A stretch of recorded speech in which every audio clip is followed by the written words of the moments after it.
Hello friends, നമസ്കാരം. നമ്മുടെ Kerala T V സീരിയലിലേക്ക് എല്ലാവർക്കും സ്വാഗതം. അങ്ങനെ നമ്മുടെ കുടുംബവിളക്കത്തെ ക്ലൈമാക്സിലേക്ക് അടുക്കുകയാണ്. ഓരോ നിമിഷവും ഭയങ്കരമായിട്ടുള്ള എപ്പിസോഡുകളൊക്കെ ആയിട്ട് കഥ മുന്നോട്ട് വരുന്നുണ്ട്. അപ്പോൾ ആരും തന്നെ മിസ് ചെയ്ത് കളയാതെ കാണണം കേട്ടോ. അങ്ങനത്തെ നമ്മുടെ സുമിത്ര വന്ന് അനന്യോട് ചോദിക്കുകയാണ് അനിരുദ്ധ് എവിടെയെന്ന്. അപ്പോൾ അനിരുദ്ധ് ഹോസ്പിറ്റലിൽ പോയതാണെന്നും അനിരുദ്ധ് വരുവ കണ്ടാൽ പോരെന്നൊക്കെ ചോദിച്ചപ്പോൾ പറ്റില്ല, എനിക്ക് ഇപ്പം തന്നെ കാണണമെന്നും പറഞ്ഞുകൊണ്ട് ഭയങ്കരമായിട്ട് ഇങ്ങനെ ദേഷ്യത്തോടു കൂടി സംസാരിക്കാം. അപ്പോൾ സുമിത്രയോട് വീണ്ടും വീണ്ടും ഇങ്ങനെ മാറ്റി മാറ്റി ചോദിക്കുന്ന അനന്യയോട് ഭയങ്കര ഒച്ചയെടുത്ത് അവനെ വിളിച്ചു വരുത്താനല്ലേ പറഞ്ഞതെന്നും പറഞ്ഞുകൊണ്ട് ഭയങ്കര ഇതായിട്ട് ഇന്നും വരെ കാണാത്ത രീതിയിൽ സംസാരിക്കുന്നു. അപ്പോൾ അത് കേട്ടപ്പോൾ ശരിക്കും പേടിയായി അനന്യയ്ക്ക്. അനന്യ ഇങ്ങനെ പേടിച്ച് വരച്ച് ഇങ്ങനെ അവിടെ നിൽക്കുക. നമ്മുടെ സുമിത്ര അകത്തേക്ക് കയറി പോവുകയും ചെയ്തു. അപ്പോൾ എന്തോ ഒരു പ്രശ്നമുണ്ടെന്ന് അനന്യയ്ക്ക് മനസ്സിലായി. അനന്യ ആകെ ടെൻഷനായിട്ട് അവിടെ നിൽക്കുക. ഈ നേരത്തെ സരസ്വതി അമ്മയാണ് കാണിക്കുന്നത്. എന്തൊരു ചതിക്കുഴിയിലാടി ഞാൻ വന്ന് പെട്ടത്, ഇത്രയും ഭീകരമാണെന്ന് നിനക്ക് എന്നോട് ഒരു വാക്ക് പറയായിരുന്നില്ലേ എന്നൊക്കെ സരസ്വതി അമ്മ ചോദിക്കുക. എങ്കിൽ ഞാൻ നിൻ്റെ കൂടെ ഇങ്ങോട്ട് വരുമായിരുന്നില്ലല്ലോ എന്നൊക്കെ. അത് കേട്ടപ്പോൾ ഞാൻ നിർബന്ധിച്ചിട്ടൊന്നും അല്ലല്ലോ അച്ഛമ്മ വന്നത്, അച്ഛമ്മ ഇങ്ങോട്ട് ഇടിച്ചു കയറി വന്നതല്ലേന്ന് ചോദിച്ചു. ഇനിയിപ്പോൾ അനുഭവിച്ചേ പറ്റുമെന്നും പറഞ്ഞു. ഇവൻ്റെ കൂടെ ഇത്രയും നാളും നീ എങ്ങനെയാണ് ജീവിച്ചു എന്നാ എൻ്റെ അത്ഭുതമെന്ന് അച്ഛമ്മ മകളോട് പറയണു. ഈ വീട് വിട്ടൊന്ന് പുറത്തു പോകാൻ നിനക്ക് പറ്റുന്നുണ്ടോ? പിന്നെ ആരെയെങ്കിലും ഒന്ന് ഫോൺ ചെയ്യാനെങ്കിലും നിനക്ക് പറ്റുന്നുണ്ടോ? എന്തൊരു ജീവിതമാടി ഇത്, എന്തിനാടി നീ ഇങ്ങനെ ജീവിക്കുന്നതെന്നൊക്കെ ചോദിച്ചുകൊണ്ട് ഇങ്ങനെ ചോദിക്കുമ്പം ഞാനിതൊക്കെ ശീലിച്ചു പോയച്ചമ്മേ, എനിക്കിനി കുഴപ്പമില്ല എന്ന് പറഞ്ഞു. വീട് പൂട്ടി മൊബൈലും മേടിച്ച് ബാഗിലിട്ട് അവൻ്റെ ഒരു ഒറ്റ പോക്ക്. ഇതെന്താ ഇത്, ജയിലിൽ കിടക്കുന്നത് പോലെ നമ്മൾ ഇതിനകത്ത് കിടക്കുകയും വേണം. അവനിങ്ങ് വൈകുന്നേരം വരട്ടെ, ഞാനിവിടുന്ന് പോകും, എനിക്കിവിടെ നിൽക്കാൻ പറ്റില്ലെന്നൊക്കെ സരസ്വതി അമ്മ പറയുന്നുണ്ടേ. അപ്പോൾ നീയും എൻ്റെ കൂടെ വരാൻ പറഞ്ഞു. അപ്പോൾ ഇനി സച്ചിൻ അനുവദിച്ചാൽ മാത്രമേ നമുക്ക് ഇവിടെ നിന്ന് പുറത്ത് പോകാനായിട്ട് പറ്റുള്ളൂ അച്ഛമ്മയെന്ന് പറഞ്ഞപ്പോൾ അച്ഛമ്മ ഞെട്ടി. നീ എന്തൊക്കെയാണ് പറയുന്നതെന്ന് ചോദിച്ചു. സച്ചിൻ്റെ രീതികളുമായി ഞാൻ പൊരുത്തപ്പെട്ട് കഴിഞ്ഞെന്നും പിന്നെ ജീവിതത്തിൽ ഒരിക്കലും സച്ചിനുമായിട്ട് പൊരുത്തപ്പെട്ട് പോകാൻ പറ്റില്ല എന്ന് ഞാൻ മുമ്പ് വിചാരിച്ചിരുന്നത്. പക്ഷേ ഇപ്പോൾ എനിക്ക് കുഴപ്പമില്ല, ഞാൻ ഇതൊക്കെ ആയിട്ട് അഡ്ജസ്റ്റ് ആയെന്ന് പറഞ്ഞു.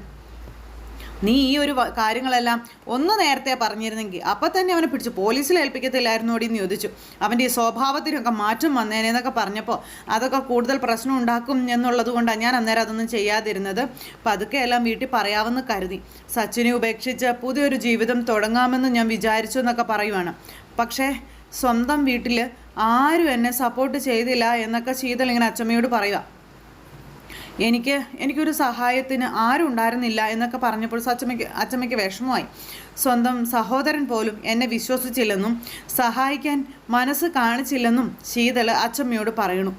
പിന്നീട് എനിക്ക് മനസ്സിലായി, അല്പം സഹിക്കുകയാണെങ്കിലും സച്ചിൻ എന്നോട് സ്നേഹമുണ്ട്. സച്ചിന് താല്പര്യമില്ലാത്തതൊന്നും ഞാൻ ചെയ്യാതിരുന്നാൽ മതി, ഒരു പ്രശ്നങ്ങളും പിന്നീട് ഉണ്ടാവില്ല എന്നൊക്കെയുള്ള കാര്യങ്ങൾ ശീതൾ ഇങ്ങനെ പറഞ്ഞു കൊടുക്കും അച്ചമ്മയ്ക്ക്. ശരിക്കും പറഞ്ഞ ജീവിതത്തിലെ സ്വപ്നങ്ങളും ആഗ്രഹങ്ങളും ഒക്കെ കുഴിച്ചു മൂടിയ സച്ചിൻ്റെ കൂടെ ഇവിടെ ഇങ്ങനെ ജീവിക്കാമെന്ന് ശീതൾ അന്നേരം അച്ചമ്മയോട് പറയണം. ജീവനുള്ള ഒരു ശവമായിട്ട് എനിക്കിവിടെ ജീവിക്കാമെന്ന് പറഞ്ഞപ്പം എന്നെക്കൊണ്ട് ഇത് പറ്റത്തില്ലെന്ന് അച്ചമ്മ തറപ്പിച്ച് പറഞ്ഞു. വരുന്നത് ഞാനിവിടുന്ന് പോകും എന്നും പറഞ്ഞുകൊണ്ട് ഇങ്ങനെ പറയാം. അപ്പോൾ ഈ കാര്യങ്ങളൊന്നും ഞാൻ പറയുന്നത് ആർക്കും മനസ്സിലാവില്ലെന്നൊക്കെ പറഞ്ഞുകൊണ്ട് ഇങ്ങനെ നേരത്തേക്ക് ശീതൾ പറയുക. സ്വന്തം അച്ഛനും അമ്മയ്ക്കും മക്കളെ മനസ്സിലാകുന്നില്ല, മക്കൾക്ക് അച്ഛനമ്മമാരെ മനസ്സിലാകുന്നില്ല, പിന്നെ വേറെ എന്തൊക്കെ പറഞ്ഞിട്ട് എന്താ കാര്യം എന്നൊക്കെ പറഞ്ഞുകൊണ്ടിരിക്കുക ശീതൾ. നമ്മളിനി ഇവിടെ നിന്ന് എങ്ങനെയെങ്കിലും രക്ഷപ്പെടാനായിട്ട് ശ്രമിച്ചാൽ അയാൾ നമ്മളെ കൊല്ലാനും മടിക്കില്ലെന്നുള്ള കാര്യങ്ങളും ശീതൾ പറയണം. അതുകൊണ്ട് അച്ചമ്മ സൂക്ഷിച്ച് വേണം സച്ചിനോട് ഇടപെടാനെന്നൊക്കെ പറഞ്ഞിട്ട് ശീതൾ അവിടെ നിന്ന് പോയി. അച്ചമ്മ ദൈവമേ പുലിമടയിലാണല്ലോ കൊണ്ട് തല വെച്ചത് എന്നുള്ള രീതിയിൽ ഇങ്ങനെ നിൽക്കുക. ഇത് കഴിഞ്ഞ് പിന്നെ അനിരുദ്ധ് വീട്ടിലേക്ക് വന്നപ്പോൾ എന്തിനാ അത്യാവശ്യമായിട്ട് എന്നോട് വരാൻ പറഞ്ഞതെന്ന് അനന്യയെ കണ്ടപ്പോൾ ചോദിക്കുക. അതൊന്നും എനിക്കറിയില്ല, അമ്മ പറഞ്ഞിട്ടാ, കാര്യമൊന്നും അമ്മ എന്നോട് പറഞ്ഞില്ല, വിളിക്കാൻ പറഞ്ഞു, ഞാൻ വിളിച്ചു, അത് മാത്രമേ എനിക്കറിയൂ എന്നും പറഞ്ഞ് ഇവരിങ്ങനെ നിൽക്കുമ്പം കാര്യം ഞാൻ പറയാം എന്നും പറഞ്ഞുകൊണ്ട് നമ്മുടെ സുമിത്ര അവർക്ക് മുന്നിലേക്ക് വന്നു. അപ്പോൾ എന്താ അമ്മേ കാര്യം എന്ന് ചോദിച്ചാൽ അനിരുദ്ധ് അങ്ങോട്ടേക്ക് ചെല്ലുക. എന്താ അമ്മേ കാര്യം ചോദിച്ചപ്പം എനിക്ക് പ്രതീഷിനോടൊന്ന് ഫോണിൽ സംസാരിക്കണം എന്ന് പറഞ്ഞു. അത് കേട്ടപ്പോൾ അനിരുദ്ധ് ഒന്ന് ഞെട്ടി. അതുപോലെ തന്നെ അനന്യയും നീ അവനെ ഒന്ന് ഫോണിൽ വിളിക്കാൻ പറഞ്ഞു. അപ്പോഴേക്കും ഇവർ രണ്ടുപേരും ടെൻഷനായിട്ടോ. എന്താ പ്രതീഷിനെ വിളിക്കാൻ എന്താ ഇപ്പം നിനക്ക് പറ്റില്ല എന്ന് ചോദിച്ചു. അത് പിന്നെ അമ്മേ പറ്റും, പക്ഷേ ഈ സമയത്ത് അവനെ ഫോണിൽ കിട്ടില്ല എന്ന് പറഞ്ഞു. പിന്നെ എപ്പോഴും അവനെ കിട്ടുക, അതൊന്ന് പറഞ്ഞേ. അത് പിന്നെ സാധാരണ ഞാൻ അങ്ങോട്ടല്ല വിളിക്കാറ്, അവനെന്നെ ഇങ്ങോട്ടാണ് വിളിക്കാറ് എന്നൊക്കെ ഇങ്ങനെ പറഞ്ഞു. അപ്പം അതേന്ന് അനന്യം പറഞ്ഞു. അവൻ വിദേശത്ത് എവിടെയാണെന്നാണ് നീ എന്നോട് പറഞ്ഞത്? അത് പിന്നെ അമ്മേ അവൻ പ്രോഗ്രാമുകളുമായിട്ട് ട്രാവലിംഗ് ആയതുകൊണ്ട് എന്താ ആ രാജ്യത്ത് ഫോണൊന്നും കിട്ടത്തില്ലാത്ത സ്ഥലമാണോ? നീ ഒരു കാര്യം ചെയ്യുക, അവൻ്റെ നമ്പർ എങ്ങതാ, ഞാൻ വിളിച്ചോളാമെന്ന് സുമിത്ര. ഇവർ രണ്ടുപേരും പെട്ടു. രണ്ടുപേരും ആകെ വല്ലാതായിട്ട് നിൽക്കുക. അപ്പോൾ ഇവരിങ്ങനെ ഒഴിഞ്ഞു മാറിക്കൊണ്ടിരിക്കുക. അമ്മേ, അങ്ങോട്ട് വിളിച്ചാൽ കിട്ടില്ല എന്ന് പറഞ്ഞപ്പം ജയിലിൽ കിടക്കുന്നവൻ എങ്ങനെയാടാ പല നമ്പറുകളിൽ നിന്ന് വിളിക്കുന്നതെന്ന് ചോദിച്ചപ്പോഴത്തേക്ക് ഇവർ ഞെട്ടി. ഒരു മകനും ചെയ്യാത്ത മഹാപാപമല്ലേടാ നീ ചെയ്തതെന്നൊക്കെ ചോദിച്ചു. എൻ്റെ മകൻ ജയിലിലാണെന്ന് നീ എന്തുകൊണ്ടാടാ പറയാത്തതെന്ന് ചോദിച്ചിട്ട് അനിരുദ്ധൻ്റെ ഷർട്ടിന് കയറി പിടിച്ചു. എൻ്റെ മോനെ നീ ജയിലിലാക്കിയല്ലേ, നീ എന്താടാ എന്നോട് പറയാതിരുന്നതെന്നൊക്കെ ചോദിച്ചു. എന്തിനാടാ നീ ഇതൊക്കെ മറച്ചു വെച്ചതെന്നൊക്കെ ചോദിച്ചു. ഞാൻ അവൻ്റെ പെറ്റമ്മയല്ലേടാ എന്നൊക്കെ ചോദിച്ചാൽ കരയുന്നത്. ഓരോ ദിവസവും നിന്നോട് അവനെക്കുറിച്ച് ഞാൻ ചോദിക്കുമ്പം നീ എന്നോട് കള്ളം പറയുകയായിരുന്നില്ലേ എന്ന് ചോദിച്ചു. ഇരുമ്പഴയ്ക്കുള്ളിൽ എൻ്റെ കുഞ്ഞ് കിടന്ന് കഷ്ടപ്പെടുമ്പോഴും അവൻ വിദേശത്ത് പ്രോഗ്രാമിലാണെന്നും പറഞ്ഞ് നീ എന്നെ തെറ്റിദ്ധരിപ്പിച്ചത് എന്തിനാടാ എന്നും ചോദിച്ചുകൊണ്ടാണ് സുമിത്ര വയലൻ്റ് ആകുന്നത്. പറയടാ എന്നും പറഞ്ഞു. അപ്പോഴേക്കും അനിരുദ്ധിന് പറയാൻ വാക്കുകളില്ല. എന്നിട്ട് നീ എൻ്റെ മോനല്ലെന്നൊക്കെ പറഞ്ഞ് പിടിച്ചൊരു ഒറ്റ തള്ളായിരുന്നു. സുമിത്ര എന്നിട്ട് ഭയങ്കര കരച്ചിൽ. മകൻ അമ്മയോടൊന്നും പറയാൻ പറ്റുന്നില്ല. സുമിത്ര തളർന്ന് അവിടെ അങ്ങനെ ഇരിക്കുക. ഈ സമയത്ത് അനിരുദ്ധ അമ്മയ്ക്ക് അരികിലേക്ക് ചെന്നു. അമ്മ എന്നോട് ക്ഷമിക്കണമെന്നും പറഞ്ഞു. സുമിത്ര ഇങ്ങനെ തുറച്ചു നോക്കുക കേട്ടോ. അമ്മ എന്നോട് ക്ഷമിക്കാൻ പറഞ്ഞു. അപ്പോഴേക്ക് സുമിത്ര ചാടി എഴുന്നേറ്റു. ഇല്ലടാ, നിന്നോട് ഞാൻ ക്ഷമിക്കില്ല, ഈ ജന്മത്തെ എനിക്ക് ക്ഷമിക്കാൻ പറ്റില്ല എന്നൊക്കെ പറയുമ്പോൾ അനിരുദ്ധാണെങ്കിൽ ആകെ ഇതായിട്ട് നിൽക്കും. അതുപോലെ തന്നെ അനനിയും. തൊട്ടടുത്ത് ജയിലിൽ എൻ്റെ മകൻ ഉണ്ടായിരുന്നിട്ട് പോലും അവനെ ഒന്ന് കാണാൻ പോലും നീ എന്നെ അനുവദിച്ചില്ലല്ലോ എന്നൊക്കെ പറഞ്ഞ് അങ്ങനെ സുമിത്ര എണ്ണിപ്പറക്കി കരയുക. സത്യം എന്നോട് പറഞ്ഞിരുന്നെങ്കിൽ ഞാൻ എൻ്റെ കുഞ്ഞിനെ ഒന്ന് പോയി കാണുകയെങ്കിലും ചെയ്യുമായിരുന്നില്ലേ എന്ന് ചോദിച്ചു. ജയിലിനകത്ത് കിടന്ന് അമ്മയെ കാണാൻ അവൻ എത്രമാത്രം ആഗ്രഹിച്ചിട്ടുണ്ടാകും എന്നുള്ള കാര്യമൊക്കെ ചോദിക്കുന്നു. അപ്പോൾ അതൊക്കെ കേട്ട് ഇങ്ങനെ അതിനൊരു വാക്കുകളില്ലാതെ നിൽക്കുക. എന്തിനാണ് അവൻ ജയിലിൽ പോയെന്ന് ചോദിച്ചപ്പോൾ എനിക്കറിയില്ല അമ്മേ എന്ന് അനിരുദ്ധ് പറയണു. പിന്നെ അമ്മ വിചാരിക്കുന്നത് പോലെ ഒന്നും അല്ല കാര്യങ്ങളെന്നുള്ള കാര്യം അനിരുദ്ധ് പറയാം. അപ്പം നീ ഈ വീട്ടിൽ നിന്ന് എപ്പോൾ ഇറങ്ങണം എന്ന് സുമിത്ര പറയണു. അനിരുദ്ധിനെ ആ വീട്ടിൽ നിന്ന് ഇറക്കി വിടുക. എനിക്ക് ഇങ്ങനെ ഒരു മകനില്ല എന്ന് സുമിത്ര തറപ്പിച്ച് പറയണു. എന്നെ ചതിച്ച് നിന്റെ മുഖം കാണുന്നത് പോലും എനിക്ക് ഇഷ്ടമല്ലെന്നും സുമിത്ര പറയുക. വല്ലവരെയും കൊന്നിട്ട് പ്രതീക്ഷ ജയിലിൽ പോയതിനും അനിരുദ്ധ് എന്തു പിഴച്ചു എന്ന് അനന്യ ചോദിക്കുക. അപ്പോഴേക്കും നമ്മുടെ സുമിത്ര അനന്യയുടെ നേരെ നോക്കി. കൊന്നെന്നോ എന്തൊക്കെയാ നീ പറയുന്നതെന്ന് ചോദിച്ചു. അതെ, പ്രതീക്ഷ ജയിലിൽ കിടക്കുന്നത് കൊലക്കേസിൽ പ്രതിയായിട്ടാണെന്നുള്ള കാര്യം നമ്മുടെ അനന്യ പറയാം. അപ്പോൾ അത് കേട്ട് കഴിഞ്ഞപ്പോൾ സുമിത്ര വീണ്ടും തകർന്നു. അപ്പോൾ സുമിത്രേൻ്റെ ഈശ്വരാന്നും വിളിച്ചിങ്ങനെ ഭയങ്കര കരച്ചിലാട്ടോ. അപ്പോൾ അനിരുദ്ധ് ഇങ്ങനെ അനന്യ ഇങ്ങനെ തുറച്ച് നോക്കുന്നു. അപ്പോൾ അമ്മ എന്നോട് ക്ഷമിക്കണമെന്നും പിന്നെ ഞാനിതൊന്നും അമ്മയോട് പറയാതിരുന്നത് മനഃപൂർവ്വം അല്ലെന്നും അവൻ ജയിലിലായ കാര്യം എനിക്ക് ആദ്യം അറിയില്ലായിരുന്നു എന്നുള്ള കാര്യമൊക്കെ പറയൂ അനിരുദ്ധ്. അറിഞ്ഞപ്പോൾ അമ്മയോട് അത് പറയാൻ പറ്റാത്തൊരവസ്ഥയിലായിരുന്നു അമ്മ എന്നുള്ള കാര്യവും അനിരുദ്ധ് പറഞ്ഞു. ജീവിതത്തിലേക്ക് ഒരിക്കലും തിരിച്ചു വരില്ല എന്ന് കരുതിയ അമ്മയെ ഞങ്ങൾക്ക് തിരിച്ചു കിട്ടിയപ്പോൾ ഞാൻ എങ്ങനെ അമ്മയോടത് പറയുന്നത്? പ്രതീക്ഷ ജയിലിലാണെന്ന് പറയാൻ എനിക്ക് കഴിഞ്ഞില്ല അമ്മ എന്നുള്ള കാര്യമൊക്കെ അനിരുദ്ധ് പറയുന്നു. അത് പറഞ്ഞ വീണ്ടും അമ്മ പഴയ അവസ്ഥയിലേക്ക് പോകുമെന്ന് ഞാൻ ഭയപ്പെട്ടു അമ്മേ, അതുകൊണ്ടാണ് ഞാൻ പറയാതിരുന്നത് എന്നുള്ള കാര്യമൊക്കെ പറയാം. അപ്പം അനന്യ ഒന്നും മിണ്ടാതെ ഇങ്ങനെ നിൽക്കുക കേട്ടോ. സുമിത്ര അന്നേരത്തേക്ക് ഇതേ അവിടെ കുഴഞ്ഞിങ്ങനെ വീഴുന്നു. അത് കേട്ട് സുമിത്ര കുഴഞ്ഞു വീണപ്പോഴേക്കും അനിരുദ്ധ ആൻറ്റി എന്നൊക്കെ വിളിച്ച് ഇവർ രണ്ടുപേരും കൂടി പിന്നെ പൾസ് നോക്കുന്നു. പിന്നെ സുമിത്രയ്ക്ക് വേണ്ടുന്ന ട്രീറ്റ്മെൻറ്റും കാര്യങ്ങളൊക്കെ ചെയ്യുന്നു. വെള്ളം ഒഴിച്ച് മുഖത്ത് തളിച്ചൊക്കെ എഴുന്നേൽപ്പിക്കുകയൊക്കെ ചെയ്യുവാണ്. അപ്പോൾ സുമിത്ര കുഴഞ്ഞു വീണല്ലോ.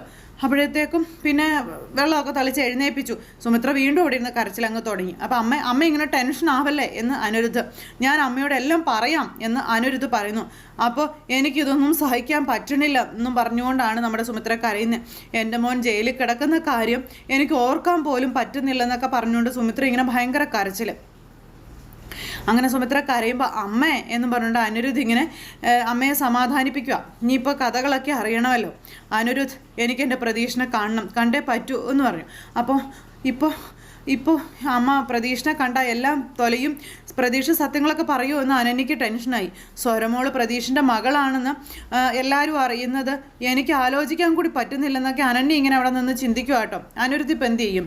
അപ്പം ഞാൻ പറഞ്ഞത് നീ കേട്ടില്ലേ, എനിക്ക് എൻ്റെ മോനെ കാണണം എന്ന് പറഞ്ഞപ്പം അമ്മ വിഷമിക്കണ്ട, നമുക്ക് അവനെ പോയി കാണാം എന്ന് അനിരുദ്ധും സമ്മതിച്ചു. ഞാനൊരു അപ്പോയിൻമെൻ്റ് എടുക്കാൻ പറ്റുമോ എന്ന് നോക്കട്ടെ എന്ന് പറഞ്ഞു. അപ്പോൾ എനിക്ക് അതൊന്നും അറിയണ്ട, എനിക്ക് എൻ്റെ മോനെ ഇപ്പോൾ തന്നെ കാണണമെന്ന് പറഞ്ഞു. എൻ്റെ മകൻ ജയിലിൽ കിടന്ന് നരകിക്കുമ്പോൾ ഞാനിവിടെ നിങ്ങൾക്കൊപ്പം സന്തോഷമായിട്ട് ചിരിച്ചും കളിച്ചും ജീവിച്ചെന്നൊക്കെ പറഞ്ഞുകൊണ്ട് സുമിത്ര ഇങ്ങനെ പറഞ്ഞ് കരയുന്നത്. അപ്പോൾ സുമിത്രയ്ക്ക് അത് താങ്ങാൻ പറ്റുന്നില്ല. ഞാൻ എന്തൊരു അമ്മയാണ്, എല്ലാം മനസ്സിൽ വെച്ചോണ്ട് നീ എൻ്റെ മുന്നിൽ എന്തിനാടാ ഇങ്ങനെ അഭിനയിച്ച് നിന്നോന്നൊക്കെ ചോദിക്കുക കേട്ടോ. അപ്പോൾ അനന്യയും അവിടെ നിന്ന് ഇങ്ങനെ കരയുന്നു. അനന്യയ്ക്കും ആകെ വിഷമവും ടെൻഷനും ഒക്കെ ആയി. അപ്പോൾ എന്ത് ചെയ്യണമെന്ന് അനന്യയ്ക്കും അറിയത്തില്ല. കൊച്ചിൻ്റെ കാര്യം പുറത്തായാൽ തീർന്നല്ലോ എന്നുള്ളതാണ് അനന്യ ചിന്തിക്കുന്നത്. അനിരുദ്ധാണെന്നുണ്ടെങ്കിൽ അമ്മയെ ചേർത്ത് പിടിച്ചിങ്ങനെ അമ്മയോട് തൻ്റെ നിസ്സഹായതയൊക്കെ പറയണം. അങ്ങനെ അമ്മ മകനെ കാണണം എന്ന് പറഞ്ഞ് നിർബന്ധം പറഞ്ഞ് അവിടെ അങ്ങനെ ഇരിക്കുക. എന്തായാലും ഇത് കഴിഞ്ഞതിന് ശേഷം പിന്നെ കാണിക്കുന്നത് രഞ്ജിത അവിടെ നിന്ന് മുടിയൊക്കെ ചീകി വൃത്തിയാക്കിക്കൊണ്ടിരിക്കുന്ന സമയത്ത് ഭർത്താവ് അങ്ങോട്ടേക്ക് വന്ന് പുറകിൽ നിൽക്കുക. അപ്പോൾ ദേ ഇനിയിപ്പോൾ സുമിത്ര ചെന്നു മകനെ കണ്ട് എല്ലാം സെറ്റാവോ എന്നൊക്കെ അരവിന്ദൻ ചോദിച്ചപ്പോഴേക്കും രഞ്ജിത ഒരു ഒറ്റ നോട്ടം. അല്ല, ഞാൻ നടക്കാനുള്ള ഒരു സാധ്യതയെപ്പറ്റി പറഞ്ഞതാണെന്ന് പറഞ്ഞുകൊണ്ട് ഇങ്ങനെ നിൽക്കുന്നു. എനിക്ക് ചേരാത്തതൊന്നും ഞാൻ കൂടെ കൊണ്ട് നടക്കാറില്ലെന്ന് അരവിന്ദൻ അറിയില്ലേന്ന് ചോദിച്ചു. അത് പിന്നെ എനിക്ക് അറിയില്ലേന്ന് ചോദിച്ചു. ചേരാത്തതായിട്ട് ഒന്ന് മാത്രമേ എൻ്റെ ജീവിതത്തിൽ ഉണ്ടായിട്ടുള്ളൂ.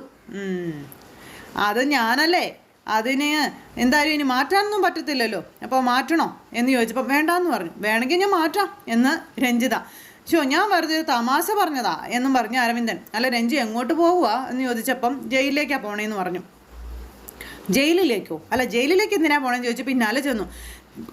നേരത്തെ അല്ലേ പോയത്, കുറച്ച് നേരത്തെ അല്ലേ നമ്മൾ പോയത്, വീണ്ടും എന്തിനാ പോകുന്നതെന്ന് ചോദിച്ചപ്പോൾ ഞാൻ പ്രതീക്ഷ കാണാനല്ല പോകുന്നതെന്ന് പറഞ്ഞു.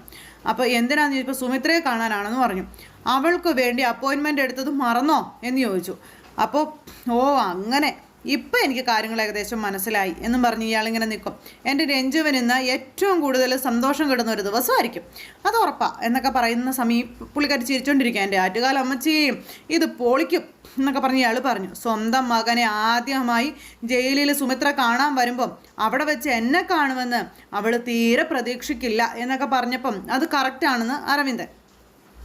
നാണക്കേടുകൊണ്ട് സുമിത്ര രഞ്ജുവിൻ്റെ മുന്നിൽ തല താഴ്ത്തി നിൽക്കുന്നത് എനിക്ക് ഇപ്പോഴേ മനസ്സിൽ കാണാം എന്നൊക്കെ പറയുമ്പോൾ, അപ്പോൾ പിന്നെ അവൾക്ക് ഇന്ന് പ്രതീഷിനെ കാണാൻ അപ്പോയിൻമെൻ്റ് എടുത്ത് കൊടുത്തത് ഞാനാണെന്നും കൂടി അവൾ അറിഞ്ഞാലോ, ജാമ്യത്തിൽ ഇറക്കാൻ പോകുന്നതും ഞാനാണെന്ന് കൂടി അറിയുമ്പോഴുള്ള അവളുടെ മാനസികാവസ്ഥ എന്തായിരിക്കും എന്നൊക്കെ ചോദിച്ചു.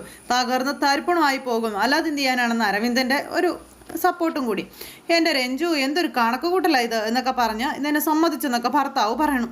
ഇതൊക്കെ കേട്ട് ശ്രീനിലയത്തിലേക്ക് തിരിച്ച് കയറിയാൽ പിന്നെ പഴയതെല്ലാം തിരിച്ച് കിട്ടും എന്നൊരു ആത്മവിശ്വാസം ഉണ്ട് അവൾക്ക്. ആ ആത്മവിശ്വാസമാണ് പൊളിക്കേണ്ടത്. അവൾക്ക് ഒന്നും തിരികെ കിട്ടില്ല എന്നും എല്ലാം തകർന്നു പോകുമെന്നും അവളുടെ ആത്മവിശ്വാസത്തിൻ്റെയും അഭിമാനത്തിൻ്റെയും നെറുകിൽ ചവിട്ടി വേണം എനിക്ക് അവൾക്ക് മുന്നിൽ നിൽക്കാൻ എന്നൊക്കെ പറഞ്ഞ് രഞ്ജിത ഭയങ്കര സ്വപ്നം കാണൽ. അങ്ങനെ രഞ്ജിത പോണു.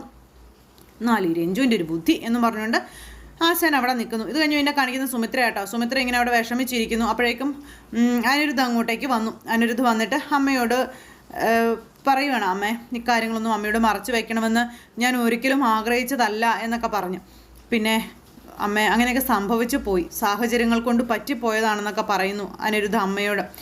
അവൻ ജയിലിൽ കിടക്കുന്ന കാര്യം ഓർക്കുമ്പോൾ എൻ്റെ നെഞ്ച് പൊട്ടുന്ന വേദനയാണെന്നുള്ള കാര്യം സുമിത്ര ഇങ്ങനെ മകനോട് പറയാം. ഒട്ടും മനക്കെട്ടില്ലാത്തവൻ അവൻ, കലാകാരന്, അവൻ എന്താ അങ്ങനെ ചെയ്തത്? പാടാൻ മാത്രം അറിയാവുന്ന എൻ്റെ മോൻ ഒരാളെ കൊന്നൊന്നും എനിക്ക് വിശ്വസിക്കാൻ പറ്റുന്നില്ലെന്ന് പറഞ്ഞു. അങ്ങനെ ഇവർ സംസാരിച്ചുകൊണ്ടിരിക്കുന്ന സമയത്ത് അനിരുദ്ധിൻ്റെ ഫോണിലേക്ക് ഒരു കോൾ വന്നു. ഹലോ, ആരാന്ന് ചോദിച്ചപ്പം ജയിലിൽ നിന്നാണെന്നും ഇന്ന് സുമിത്രയ്ക്ക് ഒരു അപ്പോയിൻമെൻ്റ് എടുത്തിട്ടുണ്ടെന്നുള്ള കാര്യങ്ങളൊക്കെ പറയാം. അപ്പോൾ ശരിയെന്നുള്ള ഇതിൽ ഫോൺ അങ്ങ് കട്ട് ചെയ്തു. അപ്പോഴേക്കും നമ്മുടെ സുമിത്രയോട് ഈ കാര്യം അനിരുദ്ധ് പറയുന്നു. സുമിത്രയാണെന്നുണ്ടെങ്കിൽ ഭയങ്കര ഇതായിട്ട് ഇങ്ങനെ നിൽക്കും. അപ്പോഴേക്കും പൂജ അങ്ങോട്ടേക്ക് വന്നു. അപ്പോൾ ഞാൻ ആരെയും വിളിച്ച് പറഞ്ഞിട്ടില്ലല്ലോ, അപ്പോൾ അതാ എൻ്റെയും സംശയം എന്നും പറഞ്ഞ് അനിരുദ്ധ് ഇങ്ങനെ പറയാം. അപ്പോഴേക്കും പൂജയ്ക്ക് മനസ്സിലായി, ഞാൻ ആ വക്കീലിനെ ഒന്ന് വിളിച്ചു നോക്കട്ടെ എന്നും പറഞ്ഞ് ഇങ്ങനെ അനിരുദ്ധ് വക്കീലിനെ വിളിക്കാൻ പോകുമ്പോൾ പൂജയ്ക്ക് കാര്യം അറിയാലോ. പൂജ ഇങ്ങനെ നിൽക്കുക കേട്ടോ. അപ്പോൾ മോളെ എന്തൊക്കെ അത്ഭുതങ്ങളാണ് ഈ നടക്കുന്നതെന്ന് സുമിത്ര ചോദിക്കാം. ഉടനെ തന്നെ എനിക്ക് എൻ്റെ മോനെ കാണാൻ അവസരം കിട്ടുമല്ലോ എന്നും പറഞ്ഞുകൊണ്ട് ഇങ്ങനെ പറയുമ്പോൾ പൂജയുടെ കണ്ണ് നിറഞ്ഞു. അങ്ങനെ അവർ രണ്ടുപേരും കൂടെ സംസാരിച്ചുകൊണ്ട് നിൽക്കുന്നിടത്ത് ഇന്നത്തെ നമ്മുടെ കഥ അവസാനിച്ചു. അപ്പോൾ എന്തായാലും കാത്തിരുന്ന് കാണാം. എല്ലാവർക്കും